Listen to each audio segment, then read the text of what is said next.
Hey everybody, this is Dream. Can you tell me in the comments below if the sound is better today?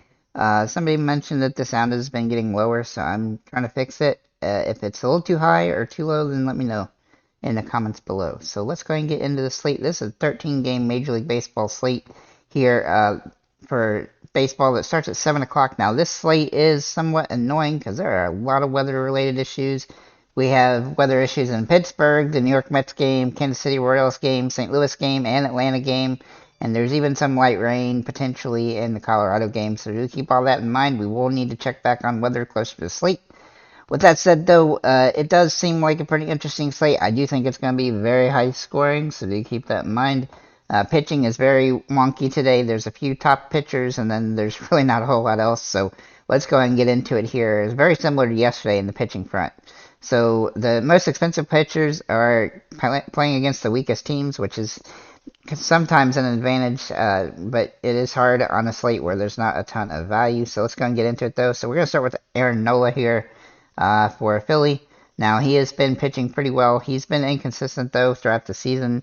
He does have 40 fantasy point upside. He also has a bad floor in the, 10, right around 10 fantasy points, which he's hit a lot this season. But he has some good strikeout games occasionally, and he has nice upside. He just has to limit the earned runs, but he tends to give up some home runs at different times.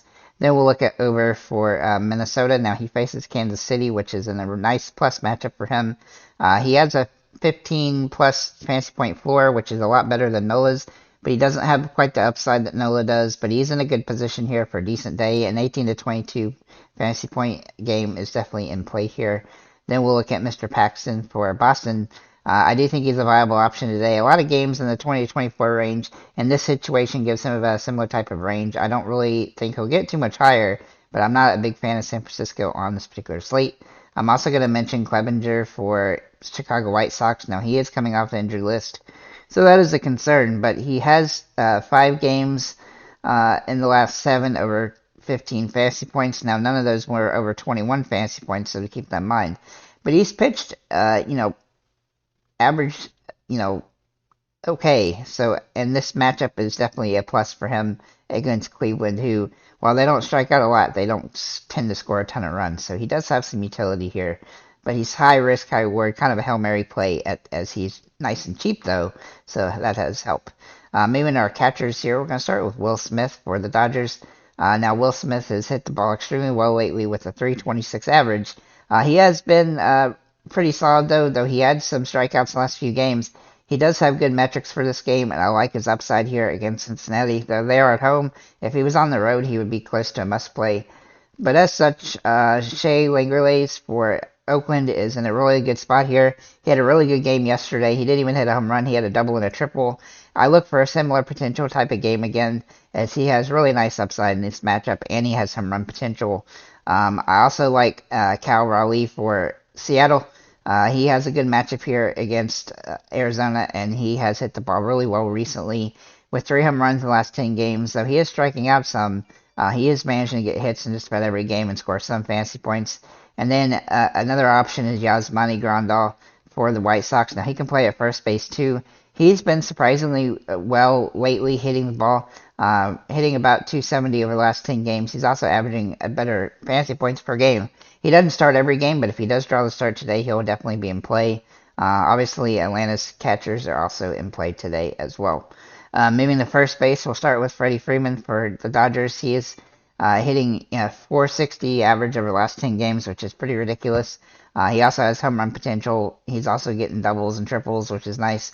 He's hitting the ball very well. Even without home runs, he's managed to score a decent amount of fantasy points.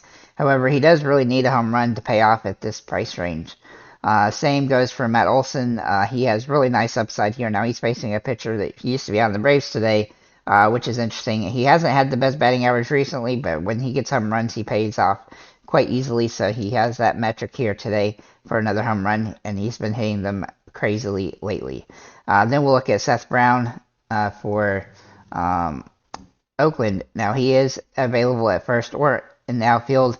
Now he has been somewhat inconsistent, and he didn't start yesterday. But if he does draw the start, he'll be interesting today, as he does have home run metrics for this game. He's not a huge play, but he is an interesting option.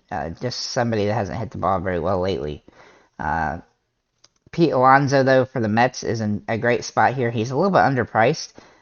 He was really in a slump for a while, and so that knocked his price down a little bit, but he's starting to hit the ball extremely well. In fact, he's had two home run games in the last 4 games. I'm not sure that he'll have 2 home runs, but I can definitely see him hitting another one here against Corbin, who is notorious for giving up home runs lately. Then we'll look at Josh Naylor for Cleveland. Now, he has hit the ball really well and pretty solid lately. He's even scoring fantasy points without home runs. Even though he does have home run potential here, he's a guy that's just hitting the ball very well. He had 3 hits yesterday, so I like his upside. In fact, he's had, I think, 5 hits in the 2 games against the White Sox, so I do like his upside here. Then we're going to look at Alex Kirilloff for Minnesota. Now, I do think a cheap Minnesota stack is not a bad option today. He's nice and cheap at just $2,700, and he's also hit 3 home runs the last 10 games. He is striking out a little bit more than we'd like, but he does draw good metrics here, and this is a plus matchup here against Kansas City, a team that he has had some history against. Then we'll look at Bryce Harper. He's kind of a Hail Mary option. I mean, not really a Hail Mary option, but he's kind of a very contrarian option. He has not really hit the ball all that well recently, but he does have home run potential in this particular game, and so I do like his upside, though he is high risk, high reward. Maybe in second base, we'll look at Mookie Betts first. Now, he can play in the outfield as well, which is probably a more suitable place. He has been a little bit slumpy with the batting average, but he does have home run potential. He hadn't had one in I think, 10 or so games, so he does draw some interest there from that perspective against a weak pitcher and has all of the sorts of upside here. Then we'll look at G-Law for Oakland. Now, he has not had the best batting average. He's been throwing, boomer bust almost every game, but if you look at his metrics and his stats, his price point is pretty fair for what he's doing, though it is popped up quite a bit. He did hit a home run yesterday in Colorado, and he has that ability to do that. He's been hitting the ball, scoring fantasy points in ways where, even with the bad batting average, he's still paying off a lot of times. Obviously, with the price rise, that doesn't make it as easy, but he is definitely in play today. Julian, though, from Minnesota is nice and cheap. He's hitting the ball extremely well with a 300 batting average over the last 10 games. And he is just doing a little bit of everything to score fantasy points. So I do like him in this game, in this matchup. I think he's a core play, and he has some really nice upside. If Polanco does play today, he actually managed to score 11 fantasy points in his first game back in a while, and he does draw similar good metrics today. I really like his upside, and he's just a solid hitter most of the time. His price is pretty fair. I do expect it'll probably rise as he gets going.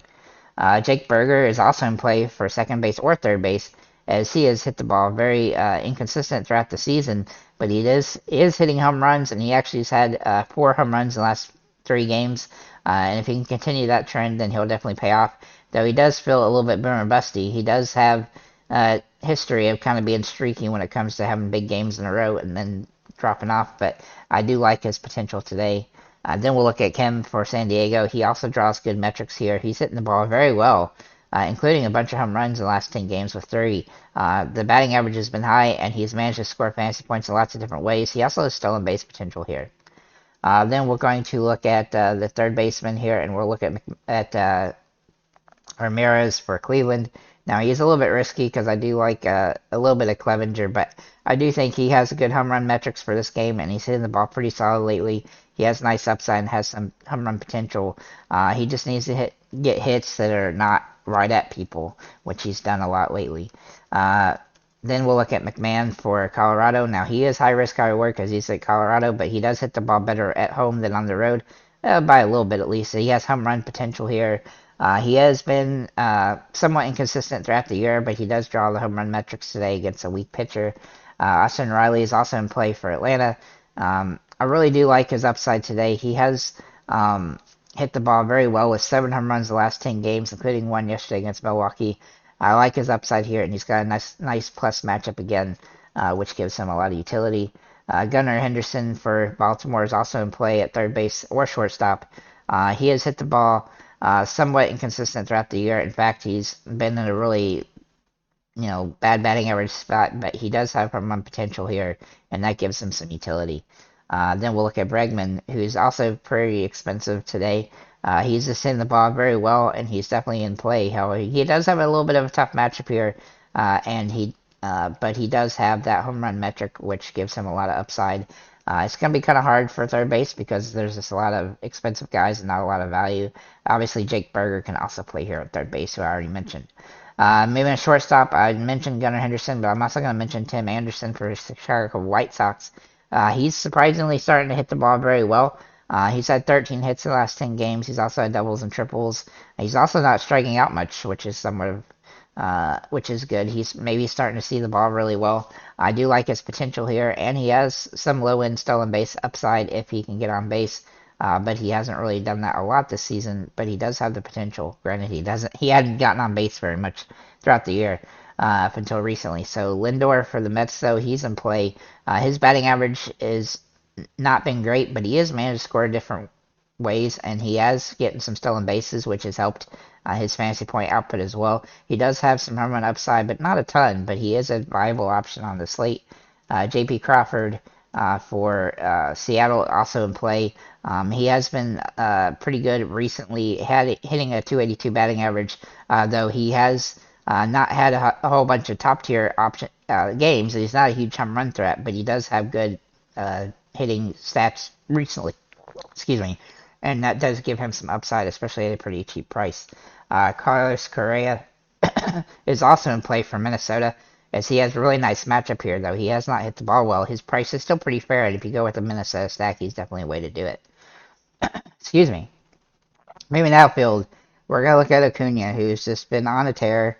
As we know, he's just been crushing everybody, and he's going to probably try to continue that here today, where he has really nice metrics and still in base potential and home run upside, which he hasn't had a home run in a few games, so I do think he's kind of due, and this is definitely a situation where he would like to. Mookie Betts can also play at this position, which I already mentioned here, but Aaron Judge is back. He didn't have a particularly good game in his first start, except he got walked a bunch of times. He didn't really have the stolen base threat, so that doesn't help us all that much, but he does get on base a lot, and that does have, fantasy potential. Obviously, he needs to hit a home run to really pay off here, and he will be in the DH spot. Not too sure if his power is as high as it normally is, so you do want to make, you want to be at cause for concern, but we'll have to wait and see until he starts to get going. But he is in play because he's just that good of a hitter. Then we'll look at Luis Robert Jr. for the White Sox. Now, he's been inconsistent throughout the season, and he has been in a little bit of slump, but he did hit a home run in his last game, and that gives him some upside here, as he seems like maybe he's starting to hit the ball well again. Three of the last 4 games he's gotten hits. Then we'll look at Seth Brown for Oakland. Now, he's nice and cheap here. Now, he didn't start yesterday, but if he should be starting today, he has a bit robust play with home run potential, and he's nice and cheap, which gives him some upside, but he is still a little bit high risk, high reward.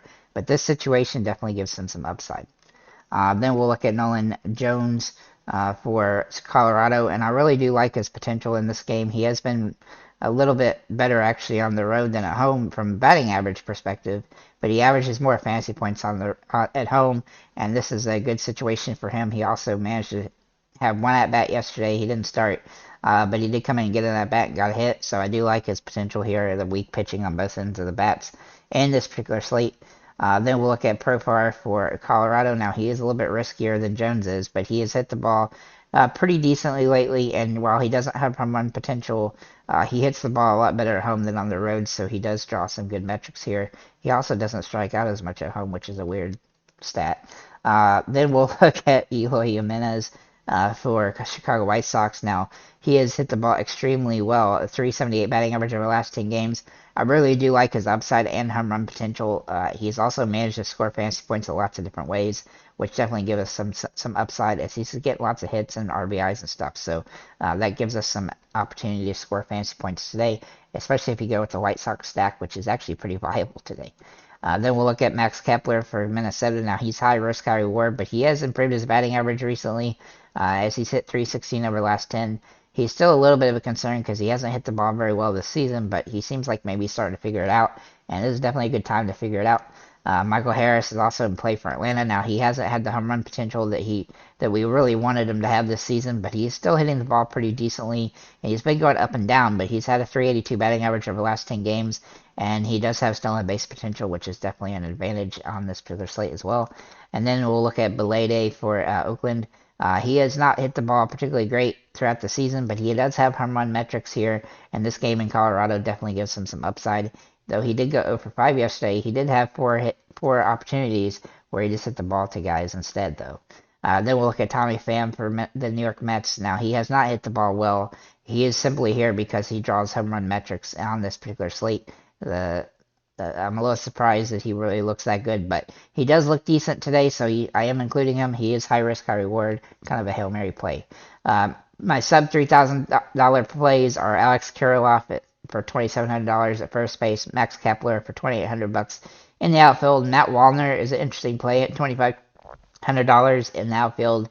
Yasmani Grandal at $3,000 at first base or catcher, and then Jason Hayward at $3,000 in the outfield as well.